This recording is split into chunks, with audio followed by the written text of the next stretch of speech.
2026 is becoming the most anti-incumbent, anti-establishment election cycle in decades. And that could make 2028 the most unpredictable election in modern history. There's a lot of ways to think about the 2026 midterm cycle. For a lot of Democrats, it's an existential battle for liberal democracy. For a lot of Republicans, it's a fight to give Trump the most comfortable final 2 years possible. And there's still a lot of uncertainty about what some things could look like come election day, how high gas prices will be, what Trump's approval rating will be. One thing I'm really interested in is going to be turnout. The last midterms under Trump in 2018 saw the highest midterm turnout in over a century. The turnout rate this time will be key. All of those are real question marks. And yet, despite that uncertainty, one thing is starting to become really clear. Voters are rebelling against incumbents and the establishment all over the country. And if that trend continues, it could have profound implications for the elections this year, for the primaries in 2028, for who becomes president next, and beyond. First, let's zero in on what we're talking about here. In my eyes, there are three main markers of this rebellion. First, incumbent-seeking promotions. In 2026, there were 26 members of the House of Representatives who left to run for Senate or governor. Of the 14 who have completed their primaries so far, only 5 have won. And as a marker, some of those losses came from Trump-endorsed candidates losing Republican primaries, which is very unusual. Plus, one other one ran for state attorney general and lost his primary too. A chunk more are either very likely to lose their primaries or will probably win the primaries but then lose the general. And then there are a couple of people who are in hard races that could go either way. All of that is to say, there's a real chance that come November, 75% of these House members will get their promotion applications rejected by voters. And that's not just limited to House members. Traditionally, incumbent governors have been some of the strongest Senate candidates possible. It's why both parties always try to recruit incumbent governors in tough races. They're strong enough and well-known enough that they have, for decades now, always been able to get through the primary and run in the general election, at the very least. This year, that streak broke.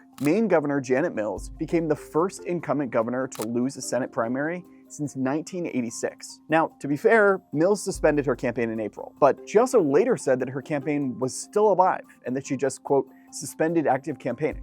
Either way, by whatever definition you want to use, this was the first time that an incumbent governor was on the ballot for a Senate primary and lost since Ronald Reagan was president. Second, Senate incumbents. So far, 2 incumbent senators, John Cornyn in Texas and Bill Cassidy in Louisiana, have lost their primaries. That's really unusual for US senators, who typically cruise through their primaries pretty easily. The last time an elected senator lost a primary was 14 years ago. And again, this has happened twice in one cycle so far. That has only happened once in the past 40 years. And we're not done. This might happen a third time this year. Massachusetts Senator Ed Markey, who's running for re-election to a term that would bring him to 86 years old, is in real danger of losing his primary in September. And third, the declining margins of victory. This one is harder to notice because it doesn't get as much coverage as outright losses, but it's still important. Even the incumbents who aren't losing are still winning their primaries by smaller margins. When you look at the current US senators who were also incumbents back in 2020, almost every single one of them so far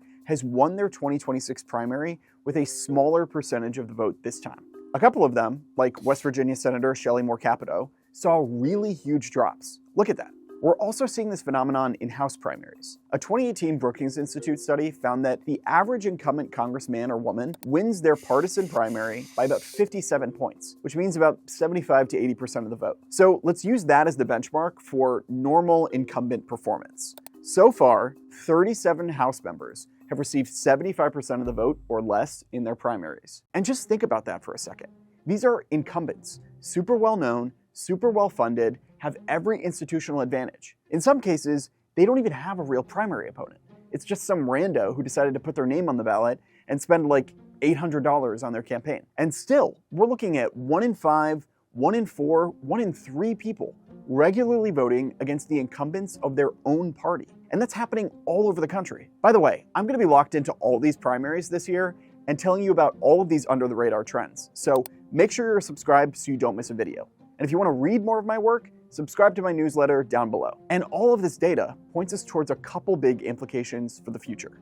First, it could make 2028 the mother of all anti-establishment elections. One way to think about the past 20 years or so of politics is that voters keep asking for the same thing, not getting it, and restarting with the other party. People have observed this so many times, but it bears repeating. Obama and Trump, for all their differences, were elected on the same foundational premise: being an outsider who would break with the establishment, end wars, reduce the influence of special interests, and change the economic decline of the middle class. However you feel, whoever's fault you think it is, whatever.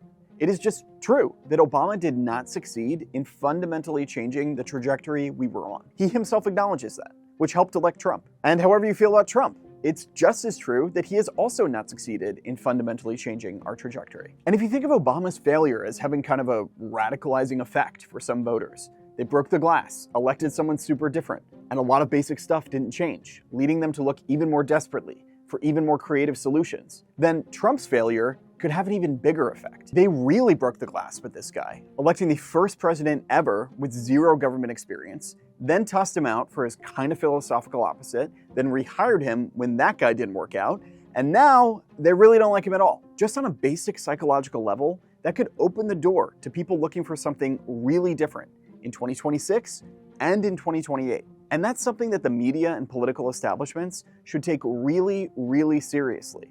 Until and unless people get the change that they want, they're going to be willing to participate in bigger and bigger rebellions. And secondly, those rebellions could be especially concentrated in the presidential primaries. All of the data I mentioned earlier about congressional primaries, incumbents losing and underperforming, makes sense, given primaries are increasingly where all the real action is. Senate elections now almost begin and end with whatever letter is next to your name.